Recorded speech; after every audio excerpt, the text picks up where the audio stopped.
alterou a senha quando? Pela última vez? Já era.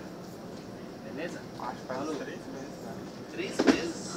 Como você não lembra? Você usa a senha faz 3 meses, não Mentira, tem 2 meses que você tá aqui, como vai ter isso pra você? Não, vai fazer 7 já. Cara, se você usa a senha 3 meses, como você esqueceu? O cabo do lucro, tá ligado? Não?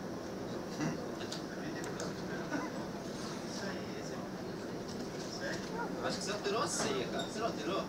Não, eu tô pensando, acho que expirou e bloqueou. Você alterou, cara, certeza. Não, acho que expirou e bloqueou, acho. Você tentou com a senha... Você tentou com a senha besta? Hã? Com a senha besta? Mestre? É. Tá. Caralho. Você não ia fazer isso, mano. Você ia digitar mestre. É mestre 2014, cabaço. Cara, você alterou a senha, não alterou? Não, faz tempo. Faz tempo que alterou? Pera aí que eu vou pegar nos logs. Que dia que você alterou? Acho que faz tempo que eu alterei meu senha. Ó, aqui no log tá falando que você alterou ontem, cara. Ontem? É. Ah, então alguém me zoou.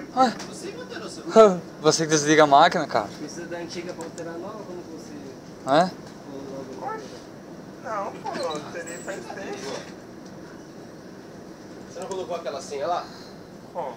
Aquela lá, cara. Não, minha era Pedro Luan 14. Tenta aí, bichona 2015. Xiii. Ah, não, mano. Aí, cara. Calma. A senha do usuário deve ser alterada antes de fazer. Aí, cara, agora é só alterar. Nossa.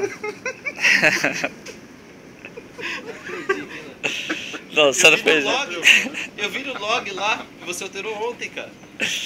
Como é que é a senha, Max? Bichona 2015. Já tô renovando já, por isso. Ixi!